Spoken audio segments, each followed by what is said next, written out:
ನಮಸ್ಕಾರ ಪ್ರೀತಿಯ ವಿದ್ಯಾರ್ಥಿಗಳೇ, ಇಂದಿನ ತರಗತಿಯಲ್ಲಿ ನೀವು ತರ್ಕವಾಕ್ಯ ಅಂದ್ರೇನು, ತರ್ಕವಾಕ್ಯಕ್ಕೂ ವ್ಯಾಕರಣ ವಾಕ್ಯಗಳಿಗೂ ಇರುವ ವ್ಯತ್ಯಾಸಗಳೇನು, ನಿರ್ಣಯ ಎಂದರೇನು, ಈ ವಿಷಯಗಳನ್ನು ಕುರಿತು ನೀವು ಹಿಂದಿನ ತರಗತಿಯಲ್ಲಿ ಅಧ್ಯಯನ ಮಾಡಿದ್ದೀರಾ. ಅಂದರೆ ಎರಡನೆಯ ಪಾಠವಾದ ನಿರ್ಣಯ, ತರ್ಕವಾಕ್ಯಗಳು, ವ್ಯಾಕರಣ ವಾಕ್ಯಗಳಿಗಿರುವ ವ್ಯತ್ಯಾಸಗಳನ್ನು ನೀವು ಗಮನಿಸಿ ಪಾಠ ಕೇಳಿದ್ದೀರಿ.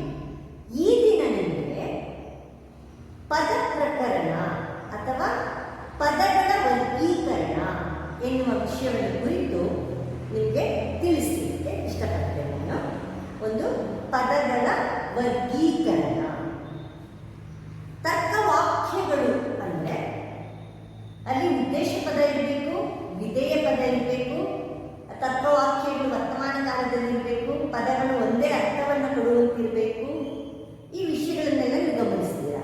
ಹಾಗಾದರೆ ಇಲ್ಲಿ ತರ್ಕವಾಕ್ಯಗಳಲ್ಲಿ ಪದಗಳ ಪಾತ್ರ ಏನು, ಪದಗಳು ಹೇಗೆ ನಮಗೆ ಆಲೋಚನೆಯಲ್ಲಿ ನೆರವಾಗುತ್ತವೆ, ನಮ್ಮ ಜ್ಞಾನಾರ್ಜನೆಗೆ ಪದಗಳು ಎಷ್ಟು ಮಹತ್ವ, ತರ್ಕವಾಕ್ಯದಲ್ಲಿ ಅಥವಾ ತರ್ಕಶಾಸ್ತ್ರದಲ್ಲಿ ಪದಗಳ, ಶಬ್ದಗಳ, ತರ್ಕವಾಕ್ಯಗಳ ಮಹತ್ವ ಎಷ್ಟು ಅನ್ನುವುದನ್ನು ನೀವು ಗಮನಿಸಿ ತಿಳಿಬೇಕಾಗುತ್ತೆ.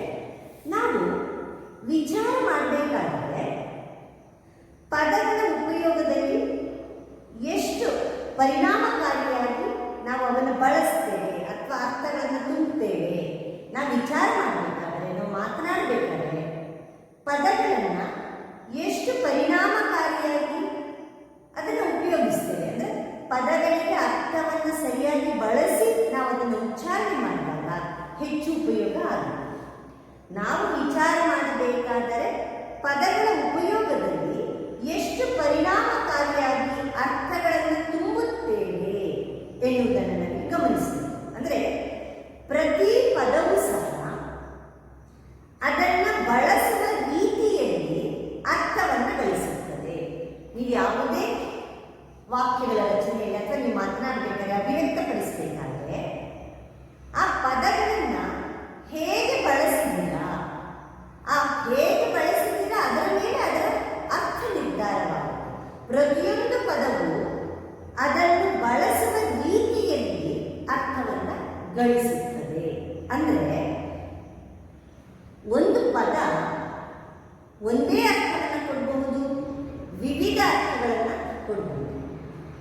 ಒಂದು ಪದ ಒಂದು ವಸ್ತುವಿನ ಕುರಿತು ಹೇಳಬಹುದು, ಅಥವಾ ಒಂದು ಅಮೂರ್ತ ಪದ ಅಥವಾ ಮಾನಸಿಕ ಕ್ರಿಯೆಯ ಕುರಿತು ಹೇಳ್ಬೋದು. ಒಂದು ಪದ ಯಾವುದೋ ಒಂದು ವಸ್ತುವನ್ನ, ವಿಷಯವನ್ನ ಕುರಿತು ಹೇಳ್ಬೋದು, ಅಥವಾ ಅದರಲ್ಲಿರುವ ಗುಣವನ್ನು ಕುರಿತು ಹೇಳ್ಬೋದು. ಒಂದು ಪದ ಒಂದನ್ನ ಅಲ್ಲಿ ಭಾವಾತ್ಮಕವಾಗಿ ತಗೋಬಹುದು. ಅಂದರೆ ಇಲ್ಲಿ ಕೇವಲ ಒಂದು ಭಾವನೆಯನ್ನು ಸೂಚಿಸಬಹುದು ಅಥವಾ ಘನರೂಪದ ವಸ್ತುವನ್ನು ಸೂಚಿಸಬಹುದು. ಒಂದು ಪದ ಒಂದನ್ನ ನಿರಾಕರಿಸಬಹುದು ಅಥವಾ ಅದನ್ನು ಒಪ್ಪಿಕೊಳ್ಳುವ ಪದವನ್ನು ನಾವು ನೋಡ್ತಾ ಹೋಗ್ತೀವಿ. ಸಂಖ್ಯೆಯ ದೃಷ್ಟಿಯಿಂದ ತಗೊಂಡ್ರೆ ಒಂದು ಪದ ಒಂದನ್ನೇ ಸೂಚಿಸಬಹುದು ಅಥವಾ ಅನೇಕ ವಸ್ತುಗಳನ್ನು ಅದು ಸೂಚಿಸಬಹುದು. ಸಂಖ್ಯೆಯ ದೃಷ್ಟಿಯಿಂದ ಕೇವಲ ಒಂದನ್ನೇ ಸೂಚಿಸಬಹುದು ಅಥವಾ ಒಂದು ವರ್ಗವನ್ನ, ಒಂದು ಗುಂಪನ್ನ ಒಂದು ಪದ ಪ್ರತಿನಿಧಿಸಬಹುದು. ಹೀಗೆ ಈ ಪದಗಳಲ್ಲಿ ಅನೇಕ ರೀತಿಯ ಪದಗಳನ್ನು ನೀವು ಈ ಪದಗಳ ವರ್ಗೀಕರಣದಲ್ಲಿ ನೋಡ್ತಾ ಹೋಗ್ತೀರಾ. ಈ ಪದಗಳ ಅರ್ಥಗಳನ್ನು, ಅಂದರೆ ಪದಗಳ ಅರ್ಥವನ್ನು ನಿರ್ಣಯಿಸದೆ ಅವುಗಳ ಉಪಯೋಗದಲ್ಲಿ ಪರಿಣಾಮಕಾರಿಯಾಗಿ ಜಯಗಳಿಸಲು ಸಾಧ್ಯವಿಲ್ಲ. ನಾವೊಂದು ಪದವನ್ನು, ಅದರ ಅರ್ಥವನ್ನು ಸರಿಯಾಗಿ ತಿಳಿಯದೆ, ಒಂದು ಪದದ ಅರ್ಥವನ್ನು ನಿರ್ಣಯಿಸಿದರೆ ನಾವು ಅದನ್ನು ಸರಿಯಾಗಿ ಬಳಕೆ ಮಾಡಲಿಕ್ಕೆ ಸಾಧ್ಯ ಇಲ್ಲ. ಹಾಗಾಗಿ ನಾವು ಯಾವ ಪದ ಬಳಸ್ತಾ ಇದ್ದೀವಿ, ಎಲ್ಲಿ ಬಳಸ್ತಾ ಇದ್ದೀವಿ, ಹೇಗೆ ಬಳಸ್ತಾ ಇದ್ದೀವಿ, ಆ ಪದವನ್ನು ನಮ್ಮ ಮಾತುಗಳಲ್ಲಾಗಲಿ ಅಥವಾ ನಮ್ಮ ರಚನೆಗಳಲ್ಲಾಗಲಿ ಹೇಗೆ ಅದನ್ನು ಉಪಯೋಗಿಸ್ಕೊಳ್ತಾ ಇದ್ದೀವಿ, ಅಂದರೆ ಇಲ್ಲಿ ನಮಗೆ ಅರ್ಥ ಸರಿಯಾಗಿ ಗೊತ್ತಿದೆ, ಪದಗಳನ್ನು ಹೇಗೆ ಬಳಸಬೇಕು ಎನ್ನುವ ತಿಳುವಳಿಕೆ ಇದ್ದರೆ ಅದು ಹೆಚ್ಚು ಸಾರ್ಥಕ ಆಗುತ್ತೆ ಅಥವಾ ಅದರಲ್ಲಿ ನಾವು ಸಫಲ ಆಗಲಿಕ್ಕೆ, ಅಂದರೆ ಪದಗಳನ್ನು ಅವುಗಳ ಅರ್ಥಗಳನ್ನು ತಿಳಿದಾಗ ಮಾತ್ರ ನಾವು ಪದಗಳ ಅರ್ಥವನ್ನು ನಿರ್ಣಯಿಸದೆ ಅವುಗಳ ಉಪಯೋಗದಲ್ಲಿ ಪರಿಣಾಮಕಾರಿಯಾಗಿ ಜಯಗಳಿಸುವುದಕ್ಕೆ ಸಾಧ್ಯವಿಲ್ಲ. ಇದಿಷ್ಟು ಪದಗಳ ಪೀಠಿಕೆ. ನಿಮಗೆ ಒಂದು ಪದ ಒಂದೇ ವಸ್ತುವನ್ನು ಸೂಚಿಸಬಹುದು, ಅಥವಾ ಒಂದು ಭಾವನೆಯನ್ನು ಸೂಚಿಸಬಹುದು, ಅಥವಾ ಸಂಖ್ಯೆ ದೃಷ್ಟಿಯಿಂದ ಯಾವುದೋ ಒಂದು ಸಂಖ್ಯೆಯನ್ನು ಸೂಚಿಸಬಹುದು, ಹಲವಾರು ಗುಂಪುಗಳನ್ನು ಸೂಚಿಸಬಹುದು, ಕೆಲವನ್ನ ನಿರಾಕರಿಸಬಹುದು. ಹೀಗೆ ಪದಗಳಲ್ಲಿ ಬೇರೆ ಬೇರೆ ನಾನಾ ವಿಧದ ಪದಗಳು, ಹಲವಾರು ವಿಧಗಳನ್ನು ನಾವು ನೋಡ್ತಾ ಹೋಗ್ತೀವಿ. ಒಟ್ಟು ನಾವು ತಕ್ಕ ವಾಕ್ಯಗಳಲ್ಲಿ ಆ ಪದಗಳು ಸರಿಯಾಗಿ ಅರ್ಥ ಗೊತ್ತಿದ್ದು ನಾವು ಬಳಸಬೇಕು, ಅಥವಾ ನಮ್ಮ ದಿನನಿತ್ಯದ ಬದುಕಿನಲ್ಲಿ ಸಹ ನಾವು ಆ ಪದಗಳ ಅರ್ಥವನ್ನು ತಿಳಿಯದೆ ಪರಿಣಾಮಕಾರಿಯಾಗಿ ನಾವು ಅದನ್ನು ಉಪಯೋಗಿಸಲಿಕ್ಕೆ ಸಾಧ್ಯ ಇಲ್ಲ. ಅಥವಾ ಅದರ ಉಪಯೋಗ ಫಲ ಆಗಬೇಕು, ಸಫಲ ಆಗಬೇಕು, ಸಾರ್ಥಕ ಆಗಬೇಕು ಅಂದರೆ ಸರಿಯಾದ ಅರ್ಥದಿಂದ, ಅಂದರೆ ಅರ್ಥ ನಮಗೆ ತಿಳಿದಿರಬೇಕು. ಅಂದರೆ ನಾವಿಲ್ಲಿ ಅರ್ಥಗಳನ್ನು ಎಷ್ಟು ಪರಿಣಾಮಕಾರಿಯಾಗಿ ನಾವು ತುಂಬುತ್ತೇವೆ, ಹೇಗೆ ಆ ಪದವನ್ನು ಬಳಸ್ತೇವೆ ಅನ್ನೋದು ಇಲ್ಲಿ ಬಹಳ ಮುಖ್ಯವಾಗಿದೆ. ಇದನ್ನು ನಾವು ಪದಗಳ ವರ್ಗೀಕರಣ, ಪದ ಪ್ರಕರಣ ಅಥವಾ ಪದಗಳ ವರ್ಗೀಕರಣ ಅಂತ ಹೇಳ್ತೀವಿ. ಹಾಗಾದರೆ ಪದ ಅಂದರೆ ತರ್ಕವಾಕ್ಯದಲ್ಲಿ ನೀವು ಈಗಾಗಲೇ ಗಮನಿಸ್ತೀರ. ಪದ ಅಂದರೆ ಒಂದು ಪ್ರಶ್ನೆ ಇರುತ್ತೆ.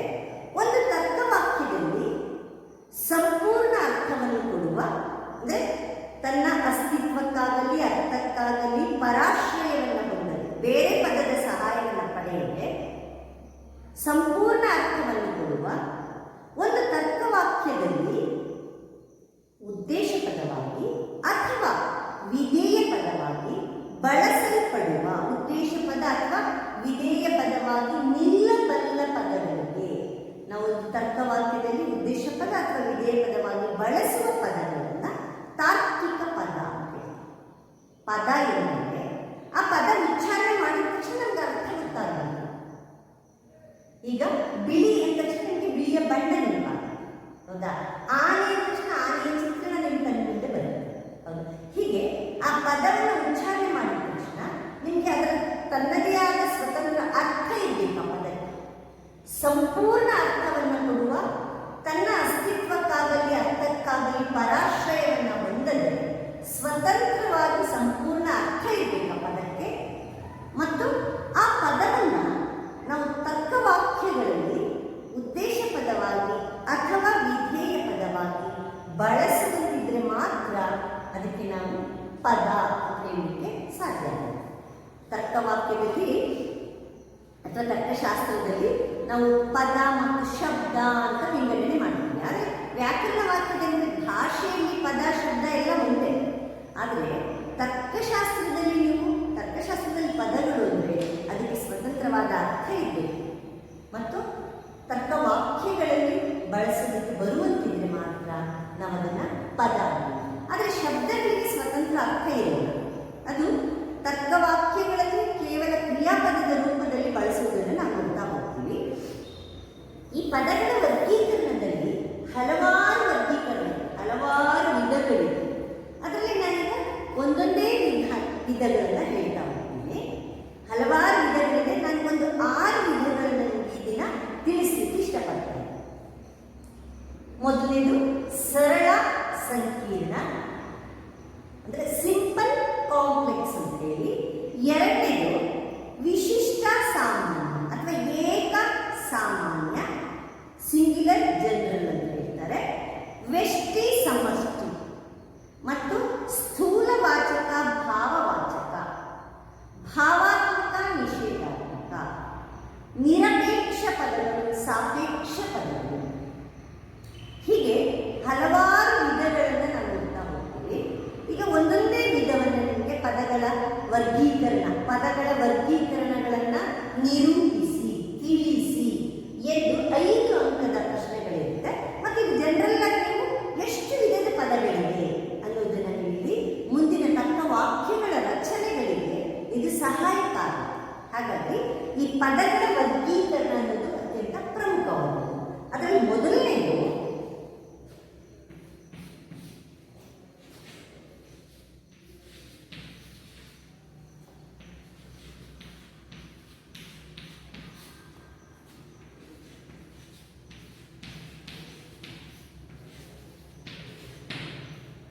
ಸರಳ ಮತ್ತು ಸಂಕೀರ್ಣ.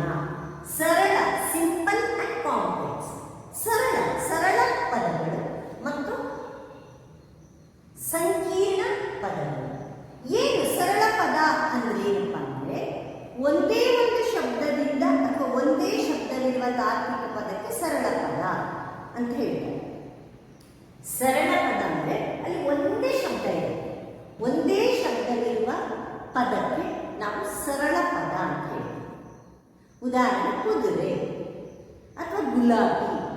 ಕುದುರೆ ಅಂದ ತಕ್ಷಣ ಅರ್ಥ ಆಗುತ್ತೆ, ಒಂದೇ ಪದ ಇದೆ. ಗುಲಾಬಿ ಅಂದ ತಕ್ಷಣ ಗುಲಾಬಿಗೂ ನಿಮಗೆ ಅರ್ಥ ಆಗುತ್ತೆ.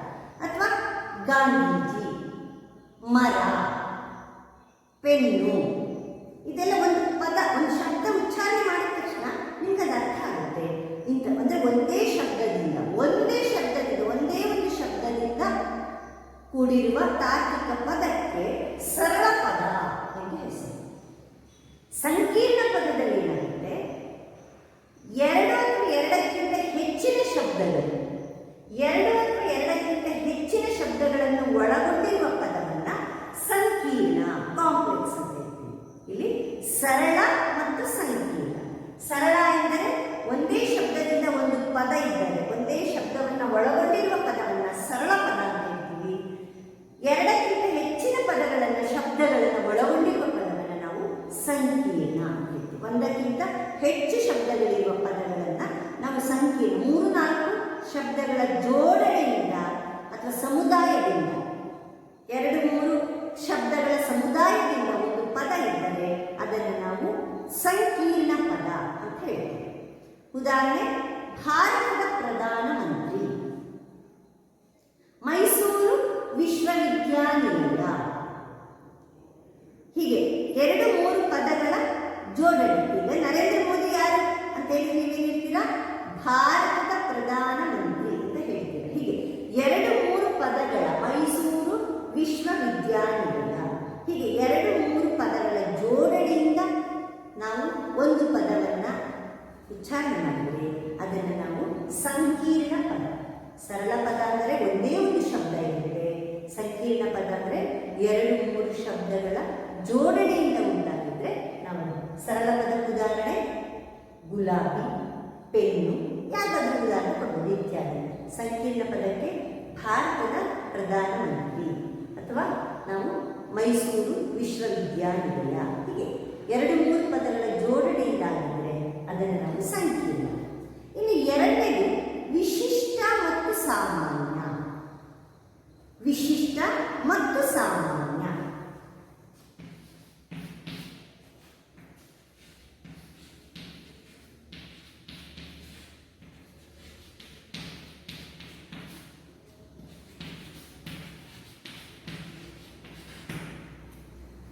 ಅಥವಾ ಏಕ ಮತ್ತು ಸಾಮಾನ್ಯ ಅಂತ ಸಹ ಹೇಳ್ತೀವಿ. ವಿಶಿಷ್ಟ ಒಂದೇ ಒಂದು ವಸ್ತುವಿಗೆ, ಒಬ್ಬ ವ್ಯಕ್ತಿಗೆ ಒಂದು ಸ್ಥಳವನ್ನು ಸೂಚಿಸುವ ಪದಕ್ಕೆ ವಿಶಿಷ್ಟ ಪದ ಅಂತ ಹೇಳ್ತಾರೆ. ಒಂದೇ ಒಂದು ವಸ್ತುವಿಗೆ, ಹೌದಾ, ಒಂದೇ ಒಂದು ವಸ್ತುವಿಗೆ ಅಥವಾ ವಿಶಿಷ್ಟ, ಸಿಂಗ್ಯುಲರ್, ಜನರಲ್ ಅಂತೇಳಿ ಯಾವುದಾದರೂ ಒಂದು ವಸ್ತುವಿಗೆ, ಒಬ್ಬ ವ್ಯಕ್ತಿಗೆ ಒಂದು ಸ್ಥಳವನ್ನು ಸೂಚಿಸುವ ಪದಕ್ಕೆ ನಾವು ವಿಶಿಷ್ಟ ಅಂತ ಹೇಳ್ತೀವಿ. ಉದಾಹರಣೆಗೆ ತಾಜ್ ಮಹಲ್, ಅದು ಒಂದು ವಿಶಿಷ್ಟವಾದ ಸ್ಥಳ. ನಿಮಗೆ ಗೊತ್ತಿದೆ, ತಾಜ್ ಮಹಲ್ ಅಂದರೆ ನಿಮಗೆ ಏನು ನೆನಪಾಗುತ್ತೆ, ಆಗ್ರಾ ನೆನಪಾಗುತ್ತೆ, ಹೌದಾ. ತಾಜ್ ಮಹಲ್ ಅನ್ನೋದು ಅದೊಂದನ್ನೇ ಕುರಿತು ನಾವು ಹೇಳೋದು. ತಾಜ್ ಮಹಲ್ ಅಥವಾ ನೆಹರು, ಒಬ್ಬ ವ್ಯಕ್ತಿಯನ್ನು ಕುರಿತು ಹೇಳೋದಾದ್ರೆ ನೆಹರು ಅಂದ ತಕ್ಷಣ ನಮಗೆ ಮಕ್ಕಳ ದಿನಾಚರಣೆ ನೆನಪಾಗುತ್ತೆ. ನೆಹರು ಮಕ್ಕಳೇ ಇರುತ್ತೆ, ಹೌದಾ. ನೆಹರು ಅಂತ ಚಾಚಾ ನೆಹರು ಅಂತ ಹೇಳ್ತೀರ, ನೆಹರು. ಅಥವಾ ಮೈಸೂರು ಅಂದ ತಕ್ಷಣ ನಮಗೆ ಅರಮನೆಗಳ ನಗರ ಅಂತ ನೆನಪಾಗುತ್ತೆ. ಹೀಗೆ ಒಂದು ವಿಶಿಷ್ಟ ಗುಣವನ್ನು ಹೊಂದಿರುವ ಯಾವುದಾದರೂ ಒಂದೇ ವಸ್ತು, ಒಬ್ಬ ವ್ಯಕ್ತಿ ಅಥವಾ ಒಂದು ವಸ್ತುವನ್ನು ಸೂಚಿಸುವ ಪದವನ್ನು ನಾವು ವಿಶಿಷ್ಟ ಅಥವಾ ಪರ್ಟಿಕ್ಯುಲರ್, ಯೂನಿವರ್ಸಲ್ ಅಂತ ಹೇಳ್ತಾರೆ. ಒಂದು ವಸ್ತುವನ್ನು, ಒಬ್ಬ ವ್ಯಕ್ತಿಯನ್ನ, ಒಂದು ಸ್ಥಳವನ್ನು ಸೂಚಿಸುವ ಪದವನ್ನು ನಾವು ವಿಶಿಷ್ಟ. ಇನ್ನು ಸಾಮಾನ್ಯ ಅಂದ್ರೆ ಏನಪ್ಪ ಅಂದರೆ ಒಂದೇ ಸಮಯದಲ್ಲಿ ಅನೇಕ ವಸ್ತುಗಳಿಗೆ ಅಥವಾ ವ್ಯಕ್ತಿಗಳಿಗೆ ಅನ್ವಯ ಮಾಡಬಹುದು. ಒಂದು ಪದ ಉಚ್ಚಾರಣೆ ಮಾಡಿದ ತಕ್ಷಣ ನಿಮಗೆ ಅನೇಕ ವಸ್ತುಗಳು, ಅನೇಕ ವ್ಯಕ್ತಿಗಳು ನಿಮಗೆ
ಯಾವುದೇ ಒಂದೇ ಒಂದು ಪದ, ಇಲ್ಲಿ ವಾಹನ ಎನ್ನುವ ಪದ ಹಲವಾರು ವಾಹನಗಳನ್ನು ನಾವು ಸಂಚರಿಸತಕ್ಕಂಥ ಯಾವುದೇ ಒಂದು ರೈಲು, ಬಸ್ಸು, ಗಾಡಿ, ಎತ್ತಿನ ಗಾಡಿ ಯಾವುದನ್ನಾದರೂ ನಾವು ಕುರಿತು ಯೋಚನೆ ಮಾಡಬಹುದು. ಹೀಗೆ ಇಲ್ಲಿ ವಿಶಿಷ್ಟ ಅಂದರೆ ಯಾವುದೋ ಒಂದು ವಸ್ತು, ಒಬ್ಬ ವ್ಯಕ್ತಿ, ಒಂದು ಸ್ಥಳವನ್ನು ಕುರಿತು ಹೇಳಿದರೆ ಅದು ವಿಶಿಷ್ಟ. ಉದಾಹರಣೆಗೆ ತಾಜ್ ಮಹಲ್ ಆಗ್ಬೋದು, ಹೌದಾ, ನೆಹರು ಆಗ್ಬೋದು, ಹೀಗೆ, ಅಥವಾ ಮೈಸೂರು ಎನ್ನುವ ಒಂದು ಸ್ಥಳ ಆಗ್ಬೋದು. ವಿಶಿಷ್ಟ ಅಂದರೆ ಅದು ಒಂದನ್ನೇ ಕುರಿತು. ಸಾಮಾನ್ಯ ಅಂದರೆ ಒಂದು ಪದ ಇಡೀ ಒಂದು ಗುಂಪನ್ನು ಸೂಚಿಸುತ್ತೆ. ಅನೇಕ ಜನರನ್ನ, ಅನೇಕ ವಿಷಯಗಳನ್ನ ಆ ಪದ ಒಳಗೊಂಡಿದ್ದರೆ ಪುಸ್ತಕ ಅನ್ನೋ ಪದವನ್ನ ನಾವು ಸಾಮಾನ್ಯ ಪದಕ್ಕೆ ಉದಾಹರಣೆ ಕೊಡ್ತೀವಿ. ಪುಸ್ತಕ ಅಂದರೆ ಯಾವುದೇ ಪುಸ್ತಕ ಆಗ್ಬೋದು, ಇತಿಹಾಸ ಪುಸ್ತಕ ಆಗ್ಬೋದು, ಕನ್ನಡ ಪುಸ್ತಕ ಆಗ್ಬೋದು, ಇಂಗ್ಲಿಷ್ ವಿಜ್ಞಾನದ ಪುಸ್ತಕ ಆಗ್ಬೋದು, ತರ್ಕಶಾಸ್ತ್ರದ ಪುಸ್ತಕ ಆಗ್ಬೋದು. ಪುಸ್ತಕ ಅನ್ನೋದು ಒಂದು ಪದ ಅನೇಕ ಪುಸ್ತಕಗಳನ್ನು ಕುರಿತು ನಮಗೆ ಹೇಳುತ್ತೆ. ಇದನ್ನು ನಾವು ವಿಶಿಷ್ಟ ಮತ್ತು ಸಾಮಾನ್ಯ ಅಂತೇಳಿ ಹೇಳ್ತೇವೆ. ಇದು ಎರಡನೇ. ಇನ್ನು ಮೂರನೇದು ನಾವು ವ್ಯಷ್ಟಿ ಮತ್ತು ಸಮಷ್ಟಿ ಪದ ಅಂತ ಹೇಳ್ತೀವಿ. ವ್ಯಷ್ಟಿ ಪದ ಮತ್ತು ಸಮಷ್ಟಿ ಪದ. ವ್ಯಷ್ಟಿ ಪದವೆಂದರೆ ಒಂದು ವಸ್ತು, ವ್ಯಕ್ತಿ, ಸ್ಥಳವನ್ನ ಗುಂಪಿನಿಂದ ಪ್ರತ್ಯೇಕವಾಗಿ ಸೂಚಿಸುವುದು. ಒಬ್ಬ ವ್ಯಕ್ತಿ, ಒಂದು ವಸ್ತು ಅಥವಾ ಒಂದು ಸ್ಥಳವನ್ನ ಗುಂಪಿನಿಂದ ಪ್ರತ್ಯೇಕವಾಗಿ ಹೇಳೋದನ್ನ ನಾವು ವ್ಯಷ್ಟಿ ಮತ್ತು ಸಮಷ್ಟಿ. ಸಮಷ್ಟಿ ಪದವೆಂದರೆ ವಸ್ತು, ವ್ಯಕ್ತಿ ಮತ್ತು ಸ್ಥಳಗಳನ್ನು, ಅಂದರೆ ಇಲ್ಲಿ ಒಂದೇ ಕಾಲದಲ್ಲಿ ಇಡೀ ಒಂದು ಗುಂಪನ್ನು ಒಂದು ಪದ ಸೂಚಿಸುತ್ತೆ. ವ್ಯಕ್ತಿ ಮತ್ತು ಸ್ಥಳಗಳನ್ನು ಒಳಗೊಂಡಿರುವ ಗುಂಪನ್ನು, ಅನೇಕ ವಸ್ತುಗಳು, ಅನೇಕ ವ್ಯಕ್ತಿಗಳು ಒಳಗೊಂಡಿರುವ ಒಂದು ಗುಂಪನ್ನು ಸೂಚಿಸುವ ಒಂದು ಸಮುದಾಯ ಸೂಚಕ ಪದವಾಗಿ ನಾವು ಈ ಸಮಷ್ಟಿ ಪದವನ್ನು ನೋಡ್ತೇವೆ. ಮೂರನೇದು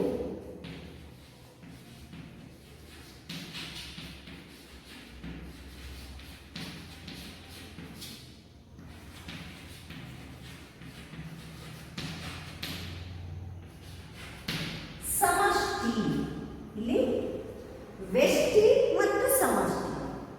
ವ್ಯಷ್ಟಿ ಪದವೆಂದರೆ ಒಂದು ಗುಂಪಿನಿಂದ ಪ್ರತ್ಯೇಕವಾಗಿ ಒಬ್ಬ ವ್ಯಕ್ತಿಯನ್ನ ಅಥವಾ ಒಂದು ವಸ್ತುವನ್ನ ಸೂಚಿಸುವುದನ್ನ ವ್ಯಷ್ಟಿ ಅಂತ ಹೇಳಿ. ಸಮಷ್ಟಿ ಎಂದರೆ ಇಡೀ ಒಂದು ಗುಂಪನ್ನು ಸೂಚಿಸ್ತಕ್ಕಂಥದ್ದು. ಈಗ ವ್ಯಷ್ಟಿ ಪದಕ್ಕೆ ಒಂದು ಒಳ್ಳೆ ಉದಾಹರಣೆ ಅಂದರೆ ಸೈನಿಕ. ಸೈನಿಕ ಎನ್ನುವ ಪದ ಅವನೊಬ್ಬನ್ನೇ ಕುರಿತು ಹೇಳೋದು. ಯಾವುದನ್ನ ನಾವು ಪ್ರತ್ಯೇಕಗೊಳಿಸಿದ್ದೀವಿ? ಸೈನ್ಯ, ಸೋಲ್ಜರ್ ಅಂತ ಹೇಳ್ತೀವಿ. ಆಮೇಲೆ ಸೈನ್ಯದಿಂದ ಒಂದು ಪ್ರತ್ಯೇಕಗೊಳಿಸಿ ಹೇಳೋದನ್ನ ವ್ಯಷ್ಟಿ ಒಂದು ವಸ್ತು ಅಥವಾ ವ್ಯಕ್ತಿ, ಸ್ಥಳವನ್ನ ಗುಂಪಿನಿಂದ ಪ್ರತ್ಯೇಕವಾಗಿ ಸೂಚಿಸುವುದು ಅಂತ ಹೇಳ್ತೀವಿ. ಅಥವಾ ಹಡಗು, ನಾವೇ, ನೌಕಾ ಪಡೆಯಿಂದ ನಾವು ಯಾವುದೋ ಒಂದು ಹಡಗನ್ನ ಹೇಳ್ತೀವಿ. ಅಥವಾ ನಾವು ಇಲ್ಲಿ ಈ ಪ್ರತ್ಯೇಕವಾಗಿ ಭೂಮಿ ಅಂತ ಹೇಳ್ತೀವಿ. ಭೂಮಿ ಅನ್ನೋದನ್ನ ಸೌರವ್ಯೂಹದಲ್ಲಿರುವ ಒಂದು ಗ್ರಹ. ವ್ಯಷ್ಟಿ ಪದಕ್ಕೆ ಉದಾಹರಣೆ ಸೈನಿಕ, ಸೈನ್ಯದಿಂದ ಅವನ್ನ ಪ್ರತ್ಯೇಕವಾಗಿ ಗುರುತಿಸ್ತೇವೆ. ಹಡಗು ಅಥವಾ ಭೂಮಿ, ಸೌರವ್ಯೂಹದಲ್ಲಿ ಅದೊಂದು ಗ್ರಹ. ಭೂಮಿ ಅನ್ನೋದನ್ನು ಒಂದು ಪ್ರತ್ಯೇಕವಾಗಿ ಹೇಳ್ತೇವೆ, ಸೌರವ್ಯೂಹದಿಂದ ಪ್ರತ್ಯೇಕಗೊಳಿಸ್ತೇವೆ, ಅದನ್ನು ವ್ಯಷ್ಟಿ. ಇನ್ನು ಸಮಷ್ಟಿ ಪದ ಅಂದರೆ ಅನೇಕ ವಸ್ತುಗಳು, ಅನೇಕ ವ್ಯಕ್ತಿಗಳು ಇರುವ ಒಂದು ಗುಂಪು. ಅದನ್ನ ಗುಂಪನ್ನ, ಅಂದರೆ ಇಲ್ಲಿ ನಾವೇನು ಮಾಡ್ತೀವಿ, ಸಮಷ್ಟಿ ಪದ ಅಂದರೆ ಅನೇಕ ವಸ್ತು, ವ್ಯಕ್ತಿಗಳ, ಸ್ಥಳಗಳನ್ನು ಒಳಗೊಂಡಿರುವ ಒಂದು ಗುಂಪನ್ನ. ಇದು ಒಂದು ಸಮುದಾಯ ಸೂಚಕ ಪದವಾಗಿ ನಾವಿದನ್ನ ಉದಾಹರಣೆಗೆ ಸೈನ್ಯ, ಸೌರವ್ಯೂಹ. ಸೈನ್ಯ ಅಂದರೆ ಅದು ಸಮಷ್ಟಿ ಪದ. ಅನೇಕ ಸೈನಿಕರಲ್ಲಿ ಒಳಗೊಂಡಿದ್ದರೆ ಅದನ್ನು ಸೈನ್ಯ. ಸೌರವ್ಯೂಹ, ಅನೇಕ ಗ್ರಹಗಳಿವೆ, ಅನೇಕ ನಕ್ಷತ್ರಗಳು, ಅನೇಕ ಗ್ಯಾಲಕ್ಸಿ ಅಂತ ಹೇಳ್ತೀವಲ್ಲ ಹಾಗೆ. ಈಗ ಉದಾಹರಣೆಗೆ ನಿಮ್ಗೆ ಹೇಳಬೇಕು ಅಂದರೆ, ಸುಲಭವಾಗಿ ಹೇಳಬೇಕು ಅಂದರೆ, ಕುರಿ ಅನ್ನೋದು ಒಂದು ಕುರಿಯನ್ನು ಹೇಳ್ತೀವಿ.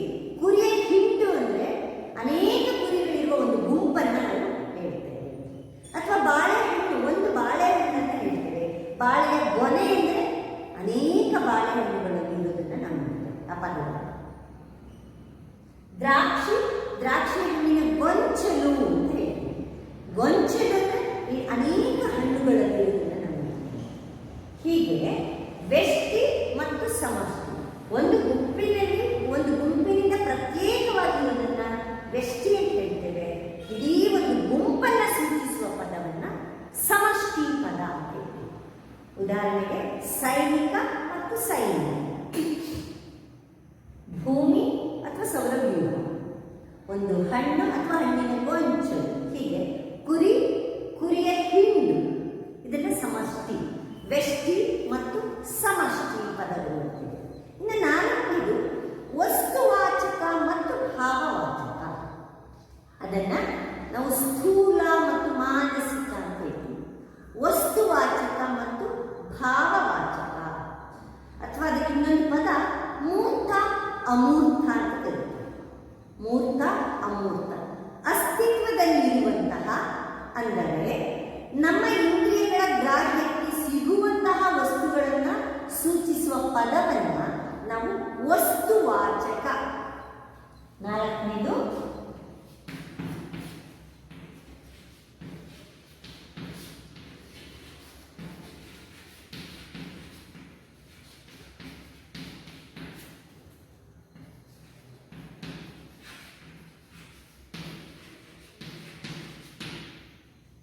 ವಸ್ತುವಾಚಕ ಮತ್ತು ಭಾವವಾಚಕ. ವಸ್ತುಗಳು ವಾಸ್ತವವಾಗಿ ಅಸ್ತಿತ್ವದಲ್ಲಿದ್ದು ನಮ್ಮ ಇಂದ್ರಿಯಗಳಿಗೆ ಗ್ರಾಹ್ಯವಾಗುವ, ನಮ್ಮ ಪರ್ಸೆಪ್ಷನ್, ನಮ್ಮ ಜ್ಞಾನೇಂದ್ರಿಯಗಳ ಮೂಲಕ ನಾವು ಅರ್ಥ ಮಾಡಿಕೊಳ್ಳಿಕ್ಕೆ ಸಾಧ್ಯ ಇದೆ. ಇಂದ್ರಿಯಗಳ ಸಂವೇದನೆಗೆ ಒಳಗಾಗುವಂತಹ, ಇಂದ್ರಿಯಗಳಿಗೆ ನಿಲುಕುವಂತಹ, ಇಂದ್ರಿಯಗಳ ಮೂಲಕ ಅರ್ಥ ಮಾಡಿಕೊಳ್ತಕ್ಕಂತಹ ವಸ್ತುಗಳಾಗಿರ್ಬೋದು, ವಿಷಯಗಳಾಗಿರ್ಬೋದು, ವ್ಯಕ್ತಿಗಳಾಗಿರ್ಬೋದು. ವಸ್ತುವಾಚಕ ಮತ್ತು ಭಾವವಾಚಕ ಅಂದರೆ, ವಸ್ತುವಾಚಕ ಅಂದರೆ ಆ ವಸ್ತುಗಳು ವಾಸ್ತವವಾಗಿ ಅಸ್ತಿತ್ವದಲ್ಲಿರಬೇಕು, ನಮ್ಮ ಇಂದ್ರಿಯಗಳ, ಜ್ಞಾನೇಂದ್ರಿಯಗಳ ಮೂಲಕ ನಮ್ಗೆ ಅರ್ಥ ಮಾಡ್ಕೊಳ್ಳಿಕ್ಕೆ ಸಾಧ್ಯ ಇರಬೇಕು. ಅದನ್ನ ಮೂರ್ತ ಅಂತ ಸಹ ಹೇಳ್ತಾರೆ. ಸ್ಥೂಲವಾಚಕ, ವಸ್ತುವಾಚಕ ಅಥವಾ ಮೂರ್ತ ಅಂತ ಹೇಳಿ ಸಹ ಅದನ್ನು ಕರೀತಾರೆ ಪದವನ್ನ. ಇಲ್ಲಿ ವಸ್ತುವಾಚಕ ಅಂದ್ರೆ ಇಲ್ಲಿ ಅಸ್ತಿತ್ವದಲ್ಲಿರುವಂತಹ, ಅಂದರೆ ನಮ್ಮ ಇಂದ್ರಿಯ ಗ್ರಾಹ್ಯಕ್ಕೆ ಸಿಗುವಂತಹ ವಸ್ತುಗಳನ್ನು ಸೂಚಿಸುವ ಪದಗಳಿಗೆ ವಸ್ತುವಾಚಕ. ಉದಾಹರಣೆ ಶಾಲೆ ಅಥವಾ ಬೆಟ್ಟ, ಗುಡ್ಡ, ಹಿಮಾಲಯ ಪರ್ವತ, ಹೌದಾ, ಹೀಗೆ ಹೂವು ಇತ್ಯಾದಿ. ಇವು ನಮ್ಮ ಇಂದ್ರಿಯಗಳ ಮೂಲಕ ನಾವು ನೋಡಲಿಕ್ಕೆ ಸಾಧ್ಯ ಇದೆ. ಇದನ್ನ ವಸ್ತುವಾಚಕ. ಇಲ್ಲಿ ವಸ್ತು ಮತ್ತು ವ್ಯಕ್ತಿಯನ್ನ, ಅಲ್ಲಿ ಅವರಲ್ಲಿ ಇರುವ ಗುಣವನ್ನ, ಭಾವವನ್ನ ಪ್ರತ್ಯೇಕಿಸಿ ತಿಳಿಸುವ ಪದಕ್ಕೆ ಭಾವವಾಚಕ ಪದ. ಇಲ್ಲಿ ಭಾವನೆಗಳನ್ನು ಮಾತ್ರ ಅದು ಕಣ್ಣಿಗೆ ಕಾಣುವುದು. ಉದಾಹರಣೆ ಮೃದುತ್ವ ಅಥವಾ ಕೋಮಲತೆ, ಅದನ್ನ ಕಣ್ಣಿಗೆ ಕಾಣುತ್ತಾ? ಅಥವಾ ಈ ವಿದ್ಯಾರ್ಥಿ ತುಂಬಾ ಒಳ್ಳೆಯ ಹುಡುಗ ಅಂತ ಹೇಳ್ತೀವಿ, ಅವನು ಒಳ್ಳೆಯವನು ಅಂತ ಬೋರ್ಡ್ ಹಾಕೊಂಡಿರ್ತಾನೆ, ಆನೆ ಮೇಲೆ ಪಟ್ಟಿ ಕಟ್ಕೊಂಡಿರ್ತಾನ, ಲೇಬಲ್ ಹಾಕೊಂಡಿರ್ತಾನ, ಒಳ್ಳೆಯತನ. ಅಥವಾ ಮಾನವೀಯತೆ, ಇವೆಲ್ಲ ಮಾನವೀಯತೆ ಹೊಂದಬೇಕು, ಮಾನವೀಯತೆ ಇರಬೇಕು ಮನುಷ್ಯನಲ್ಲಿ ಅಂತ ಹೇಳ್ತೀವಿ. ಮಾನವೀಯತೆ ಕಣ್ಣಿಗೆ ಕಾಣಲ್ಲ. ಅಮೂರ್ತ, ಅದು ನಮ್ಮ ಭಾವನೆಗಳಿಗೆ, ನಮ್ಮ ಮನಸ್ಸಿಗೆ ಅರ್ಥ ಆಗುತ್ತೆ. ಹೀಗೆ ಇಲ್ಲಿ ಪ್ರಾಮಾಣಿಕತೆ, ಅದು ಕಣ್ಣಿಗೆ ಕಾಣಲ್ಲ, ಗೋಚರ ಆಗಲ್ಲ, ಆದರೆ ಇಲ್ಲಿ ನಮ್ಮ ಮನಸ್ಸಿಗೆ, ನಮ್ಮ ಬುದ್ಧಿಗೆ, ನಮ್ಮ ಭಾವಕ್ಕೆ ನಿಲುಕುವಂಥದ್ದು. ಹೀಗೆ ಇಲ್ಲಿ ಸೌಂದರ್ಯ, ಮೃದುತ್ವ ಅಥವಾ ಮಾನವೀಯತೆ, ಒಳ್ಳೆಯತನ, ಪ್ರಾಮಾಣಿಕತೆ, ಈ ಸದ್ವಿಚಾರಗಳೇನಿದೆಯಲ್ಲ, ಈ ವಿಚಾರಗಳನ್ನು ನಾವು ನಮ್ಮ ಮನಸ್ಸಿನ ಮೂಲಕ ಅರ್ಥ ಮಾಡ್ಕೋಬೇಕೆ ವಿನಃ ಅದು ಮೇಲ್ನೋಟಕ್ಕೆ ವ್ಯಾವಹಾರಿಕ ಜ್ಞಾನಕ್ಕೆ, ನಮ್ಮ ಇಂದ್ರಿಯಗಳ ಜ್ಞಾನಗಳಿಗೆ ನಿಲುಕುವಂಥದ್ದಲ್ಲ. ವಿದ್ಯಾರ್ಥಿಗಳೇ, ಇಲ್ಲಿ ನಾವು ವಸ್ತುವಾಚಕ, ಭಾವವಾಚಕ ಪದಗಳನ್ನು ನೋಡ್ತೀವಿ. ವಸ್ತುವಾಚಕ ಪದಗಳು ಅಂದರೆ ಇಂದ್ರಿಯಗಳ ಗ್ರಾಹ್ಯಗಳ ಮೂಲಕ, ಇಂದ್ರಿಯದ ಮೂಲಕ ವಾಸ್ತವವಾಗಿ ನಾವು ಅರ್ಥ ಮಾಡ್ತೀವಿ. ಭಾವವಾಚಕ ಪದಗಳು ಅಂದರೆ ನಮ್ಮ ಭಾವನೆಗಳಿಗೆ ಸ್ಪಂದಿಸ್ತಕ್ಕಂಥ ಪದಗಳು. ಕೋಮಲತೆ, ಪ್ರಾಮಾಣಿಕತೆ, ಹೌದಾ, ಅಥವಾ ಮೃದುತ್ವ, ಒಳ್ಳೆಯತನ, ಇಂಥದ್ದನ್ನೆಲ್ಲ ನಾವು ಇವನ್ನೆಲ್ಲ ನಮ್ಮ ಮನಸ್ಸಿನ ಮೂಲಕ, ಭಾವನೆಗಳ ಮೂಲಕ ಅರ್ಥ ಮಾಡ್ಕೊಳ್ಬೋದು, ಅರ್ಥ ಅರ್ಥವನ್ನು ಪಡೀಲಿಕ್ಕೆ ತಿಳ್ಕೊಳ್ಳಿಕ್ಕೆ ಸಾಧ್ಯ ಇರುವುದು ಅದನ್ನು ನಮ್ಮ ಇಂದ್ರಿಯಗಳ ಮೂಲಕ ಸಾಧ್ಯ ಇಲ್ಲ. ಇದನ್ನು ವಸ್ತುವಾಚಕ ಮತ್ತು ಭಾವವಾಚಕ. ಇನ್ನು ಭಾವಾತ್ಮಕ ಮತ್ತು ನಿಷೇಧಾತ್ಮಕ. ಭಾವಾತ್ಮಕ ಮತ್ತು ನಿಷೇಧಾತ್ಮಕ ಇದು ಬಹಳ ಮಹತ್ವವಾದದ್ದು. ನಿಮಗೆ ಮುಂದಿನ ತರಗತಿಗಳಲ್ಲಿ ಮುಂದಿನ ಪಠ್ಯಕ್ರಮದಲ್ಲಿ ಇದನ್ನು ಅಗತ್ಯವಾಗಿ ನೀವು ವಿಶೇಷವಾಗಿ ಗಮನಿಸ್ತೀರಾ. ಯಾವುದು? ಭಾವಾತ್ಮಕ, ನಿಷೇಧಾತ್ಮಕ. Positive, negative. ಭಾವಾತ್ಮಕ ಮತ್ತು ನಿಷೇಧಾತ್ಮಕ ಅಥವಾ ತಾತ್ಕಾಲಿಕ ಭಾವ ಎನ್ನುವ ಪದಗಳನ್ನು ನಾವು ನೋಡ್ತೀವಿ ಪದಗಳ ವರ್ಗೀಕರಣದಲ್ಲಿ. ಭಾವಾತ್ಮಕ ಪದವು ಒಂದು ವಸ್ತುವಿನ, ವ್ಯಕ್ತಿಯ, ಗುಣದ ಅಸ್ತಿತ್ವ ಇರುವಿಕೆಯನ್ನು ಸೂಚಿಸುತ್ತದೆ. ಒಬ್ಬ ವ್ಯಕ್ತಿಯ ಅಥವಾ ಒಂದು ವಸ್ತುವಿನ, ಒಂದು ಗುಣದ ಇರುವಿಕೆಯನ್ನು ಸೂಚಿಸುತ್ತದೆ. ಒಬ್ಬ ವ್ಯಕ್ತಿಯಲ್ಲಿ, ಒಂದು ವಸ್ತುವಿನಲ್ಲಿ ಯಾವುದಾದರೂ ಒಂದು ಭಾವ, ಗುಣದ ಇರುವಿಕೆಯನ್ನ, ಅದರ ಅಸ್ತಿತ್ವ ಇರುವಿಕೆಯನ್ನು ಹೇಳಿದರೆ ಭಾವಾತ್ಮಕ ಅಂತ ಹೇಳ್ತೀವಿ. ಉದಾಹರಣೆಗೆ ನಾವು ಶಾಂತಿ, ಸತ್ಯ, ಅಥವಾ ಗುಲಾಬಿ ಕೆಂಪಾಗಿದೆ, ಹೀಗೆ ಸಕ್ಕರೆ ಅಥವಾ ಕಬ್ಬು ಸಿಹಿಯಾಗಿದೆ. ಇಲ್ಲಿ ಸಿಹಿ ಅಥವಾ ಶಾಂತಿ ಅಥವಾ ಸತ್ಯ ಇವನ್ನೆಲ್ಲ ಭಾವಾತ್ಮಕ ಪದಕ್ಕೆ ಉದಾಹರಣೆ ಅಂತ ಹೇಳಿ. ನಿಷೇಧಾತ್ಮಕ ಪದವು ಒಂದು ವಸ್ತುವಿನಲ್ಲಿ, ಒಬ್ಬ ವ್ಯಕ್ತಿಯಲ್ಲಿ ಗುಣದ ಅಸ್ತಿತ್ವ ಇಲ್ಲದಿರುವಿಕೆಯನ್ನು ಹೇಳಿದ್ರೆ ಅದನ್ನು ನಿಷೇಧಾತ್ಮಕ ಆಗ್ತದೆ. ಇಲ್ಲಿ ಅಶಾಂತಿ, ಅಸತ್ಯ, ಸ್ವಾರ್ಥ, ನಿಸ್ವಾರ್ಥ. ಸ್ವಾರ್ಥ ಗುಣ ಅವನಲ್ಲಿ ಇದೆ ಅಂತ, ಅವನು ಸ್ವಾರ್ಥಿ ಅಂತ ಪದ ಬಳಸ್ತಾರೆ. ನಿಸ್ವಾರ್ಥಿ ಅಂದರೆ ಸ್ವಾರ್ಥ ಗುಣ ಅವನಲ್ಲಿ ಇಲ್ಲದಿರುವಿಕೆಯನ್ನು ನಾವು ಗುಲಾಬಿ ಬಿಳಿಯಾಗಿಲ್ಲ ಅಂತ ಹೇಳ್ತೇವೆ. ಹೀಗೆ ಇಲ್ಲದಿರುವಿಕೆಯನ್ನು ನಾವು ನಿಷೇಧ. ಐದನೇದು ನಿಮಗೆ ಭಾವಾತ್ಮಕ.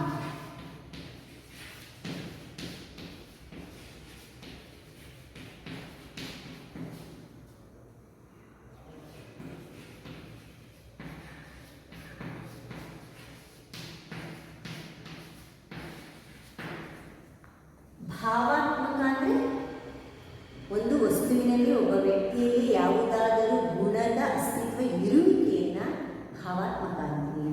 ನಿಷೇಧಾತ್ಮಕ ಎಂದರೆ ಒಂದು ವಸ್ತುವಿನಲ್ಲಿ ಒಂದು ಗುಣದ ಅಸ್ತಿತ್ವ ಇಲ್ಲದಿರುವಿಕೆಯನ್ನು ನಿಷೇಧಾತ್ಮಕ ಅಂತ ಹೇಳ್ತೀವಿ. ಕೆಲವು ಸರಿ ತಾತ್ಕಾಲಿಕ ಭಾವ ಅಂತ ಏನಾಗುತ್ತೆ, ವಯಸ್ಸಾಗ್ತಾ ಆಗ್ತಾ ಕಣ್ಣು ಕುರುಡ ಅಥವಾ ಕುಂಟತನ ಅಥವಾ ಕಿವಿ ಕೇಳಿಸಲ್ಲ, ಕೆಪ್ಪಾಗ್ತದೆ, ಅದು ತಾತ್ಕಾಲಿಕ ಭಾವ ಅಂತ ಹೇಳಿ ಸಹ ಅದಕ್ಕೆ ಹೇಳಿ. ಒಂದು 34 ವರ್ಷಕ್ಕೆ ಚೆನ್ನಾಗಿರ್ತಾರೆ, ಆಮೇಲೆ ಅವರಿಗೆ ಕಣ್ಣು ಕಾಣಲ್ಲ. ಅದು ಕುರುಡುತನ, ಕುಂಟುತನ, ಆಕಸ್ಮಿಕವಾಗಿ ಬರ್ತಕ್ಕಂಥ ಆಕಸ್ಮಿಕ ಭಾವ ಅಥವಾ ತಾತ್ಕಾಲಿಕ ಭಾವ ಅಂತ ಹೇಳಿ ಸಹ ನಾವು ಅದನ್ನು ಕರಿತೀವಿ. ಕುರುಡುತನ, ಕುರುಡುತನ ಅಥವಾ ಈ ಆಕ್ಸಿಡೆಂಟ್ ಆದಾಗ ಕುಂಟಾಗಬಹುದು, ಇದನ್ನು ನಾವು ತಾತ್ಕಾಲಿಕ ಭಾವ ಅಂತ ಹೇಳ್ತೀವಿ. ಮುಖ್ಯವಾಗಿ ನೀವು ಪ್ರಮುಖವಾಗಿ ಗಮನಿಸಬೇಕಾದದ್ದು ಭಾವಾತ್ಮಕ ಮತ್ತು ನಿಷೇಧ. ಮತ್ತೆ ಕೊನೆಯದು ನಿರಪೇಕ್ಷ ಮತ್ತು ಸಾಪೇಕ್ಷ. ನಿರಪೇಕ್ಷ ಮತ್ತು ಸಾಪೇಕ್ಷ.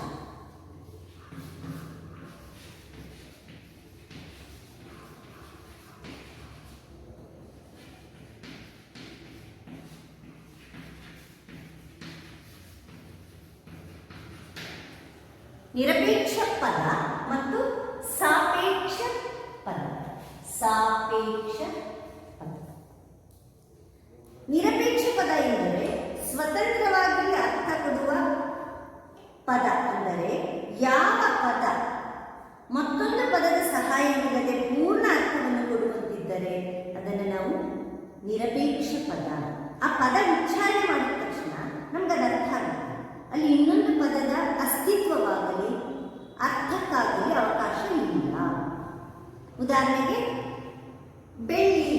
ಬೆಳ್ಳಿ ಅಂದ ತಕ್ಷಣ ನಿಮಗೆ ಬೆಳ್ಳಿಯ ಅದು ಒಂದು ಲೋಹ, ಅದು ಬಿಳಿಗಿರುತ್ತೆ, ಅಥವಾ ಬೆಳ್ಳಿಯಿಂದ ನಾವು ಏನೇನನ್ನು ತಯಾರಿಸ್ತೀವಿ, ಈಗ ಬೇರೆ ಬೇರೆ ವಿಷಯಗಳು ನಮ್ಮ ಗಮನಕ್ಕೆ ಬಂದಿರುತ್ತೆ. ಬೆಳ್ಳಿ ಅಂದ ತಕ್ಷಣ ನಿಮಗೆ ಅದು ಅರ್ಥ ಆಗುತ್ತೆ. ಹಸಿರು ಅಂದ ತಕ್ಷಣ ಹಸಿರು ಬಣ್ಣ ನಿಮಗೆ ನೆನಪಾಗುತ್ತೆ. ಮರ ಅಂದ ತಕ್ಷಣ ಮರದ ಗೊಂಬೆಗಳೆಲ್ಲ ನೆನಪಾಗುತ್ತೆ. ಇನ್ನೊಂದು ಪದದ ಅವಶ್ಯಕತೆ ಇರೋದು, ಇನ್ನೊಂದು ಪರಾಶ್ರಯವನ್ನು ಹೊಂದದೆ ಇಲ್ಲೇನು ಮಾಡುತ್ತೆ, ಸಂಪೂರ್ಣ ಅರ್ಥವನ್ನು ಕೊಡುತ್ತೆ. ಆ ಪದ ನಮ್ಗೆ ಅರ್ಥ ಆದರೆ ಅದನ್ನು ನಿರಪೇಕ್ಷ, ಮತ್ತೊಂದು ಅಪೇಕ್ಷೆ, ಮತ್ತೊಂದು ಪದದ ಅಪೇಕ್ಷೆ ಇಲ್ಲ, ಸಹಾಯದ ಅವಶ್ಯಕತೆ ಇಲ್ಲ ಅಂದರೆ ಅದನ್ನು ನಿರಪೇಕ್ಷ. ಸಾಪೇಕ್ಷ ಎಂದರೆ ಇಲ್ಲಿ ಅಸ್ತಿತ್ವಕ್ಕಾಗಲಿ ಅರ್ಥಕ್ಕಾಗಲಿ ಇಲ್ಲಿ ಬೇರೊಂದು ಪದದ ಸಹಾಯವನ್ನ ಪೂರ್ಣ ಅರ್ಥ ಕೊಡಬೇಕು ಅಂದರೆ ಇನ್ನೊಂದು ಪದದ ಸಹಾಯವನ್ನ ಪಡೀತಾ ಇದ್ರೆ, ಬೇರೊಂದು ಪದದ ಅರ್ಥ ಇದ್ರೆ ಮಾತ್ರ ಇದಕ್ಕೆ ನಾವು ಆ ಪದವನ್ನು ಅರ್ಥ ಮಾಡ್ಕೊಳ್ಳೋಕೆ ಸಾಧ್ಯ, ಇಲ್ಲೇ ಇದ್ರೆ ಇಲ್ಲ. ಇಲ್ಲಿ ಸಾಪೇಕ್ಷ ಅಂದರೆ ಆ ಪದ ಮತ್ತೊಂದು ಪದವನ್ನ ಅಪೇಕ್ಷೆ ಪಡುತ್ತೆ. ಸಾಪೇಕ್ಷ, ನಿರಪೇಕ್ಷ. ಇಲ್ಲಿ ನಿರಪೇಕ್ಷ ಪದವಿದ್ದಾರೆ ಬೆಳ್ಳಿ ಅಥವಾ ಮರ ಅಥವಾ ಕುರ್ಚಿ. ಸಾಪೇಕ್ಷ ಪದ ಇನ್ನೊಂದು ಪದದ ಸಹಾಯ. ಉದಾಹರಣೆ ಗುರು ಶಿಷ್ಯ. ಗುರು ಇದ್ರೆ ಶಿಷ್ಯ ಇರ್ತಾನೆ, ಶಿಷ್ಯ ಇದ್ರೆ ಗುರು ಇರ್ತಾನೆ.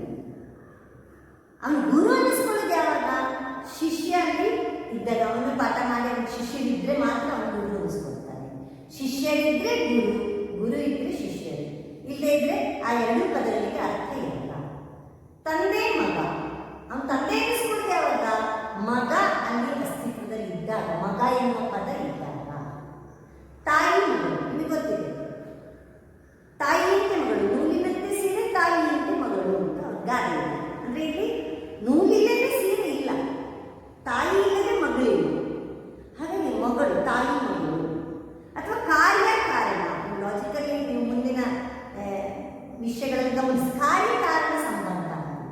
ಕಾರ್ಯ ಕಾರಣ, ಕಾಸೇಷನ್, ಕಾರ್ಯ ಇಲ್ಲದೆ ಕಾರ್ಯ ಇಲ್ಲ, ಕಾರ್ಯ ಇಲ್ಲದೆ ಕಾರಣ ಇಲ್ಲ. ಈ ಒಂದೊಂದು ಅನ್ಯೋನ್ಯ ಪದಗಳಲ್ಲಿ ಸಾಪೇಕ್ಷ ಪದಗಳು ಅಂತ ಹೇಳ್ತಾರೆ. ಕಾರಣ ಮತ್ತು ಕಾರ್ಯ, ಉತ್ತರ ಮತ್ತು ದಕ್ಷಿಣ. ಹೌದಾ? ಇಲ್ಲಿ ಒಂದನ್ನೊಂದು ಅಪೇಕ್ಷೆ ಪಡುವ ಪದಗಳು. ಯಾವುದಕ್ಕೆ? ಅರ್ಥಕ್ಕೆ.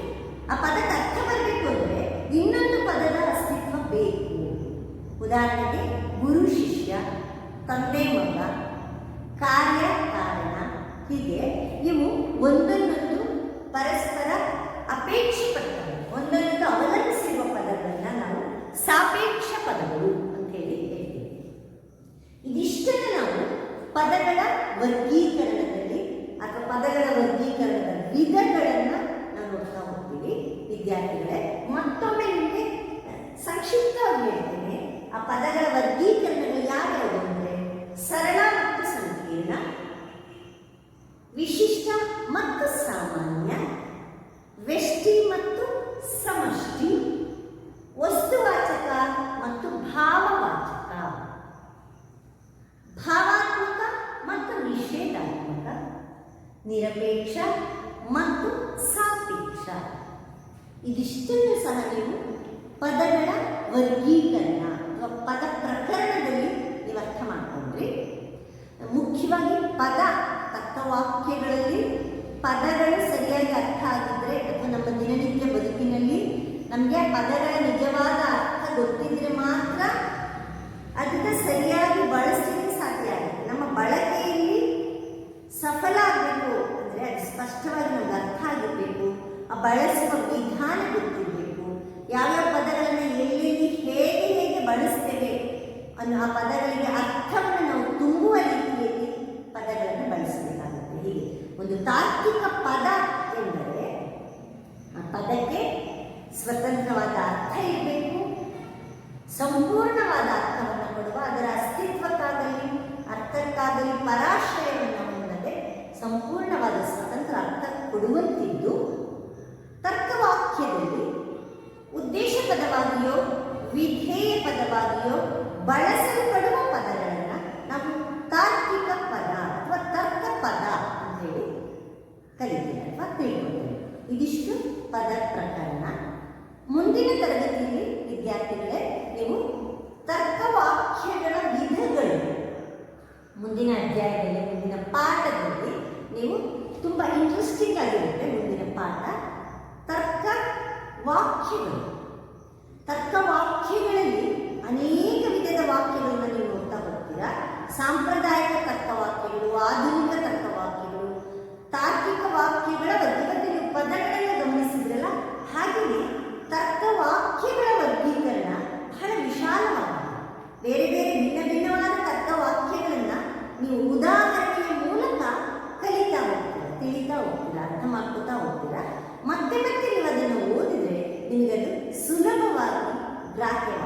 ಸುಲಭವಾಗಿ ಅರ್ಥ ಆಗುತ್ತೆ. ಹಾಗಾಗಿ ಮುಂದಿನ ತರಗತಿಯಲ್ಲಿ ಮತ್ತೆ ನಿಮ್ಮನ್ನ ಭೇಟಿಯಾಗ್ತೀನಿ.